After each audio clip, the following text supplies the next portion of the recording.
এই ফ্যানটার কয়েলটা শর্ট দেখাচ্ছে, এটা খুলে দেখি এটার কি সমস্যা। তো প্রথমে আমরা একটা দাগ দিয়ে নিব যেন খোলার সুবিধা হয়। তো নাট পিনটা খুলে নিচ্ছি। এখন হচ্ছে স্ক্রুড্রাইভার দিয়ে আস্তে করে চাপ দিলে বডিটা খুলে যাবে। তো দেখতে পাচ্ছেন এই যে কয়েলের যে লুপটি পুরো কি অবস্থা হয়েছে।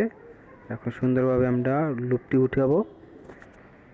আমরা লুপগুলো ঝালাই করে নিচ্ছি। দেখতে পাচ্ছেন টিউব ঢুকিয়ে দিলাম, সুন্দরভাবে টাই মেরে নিলাম।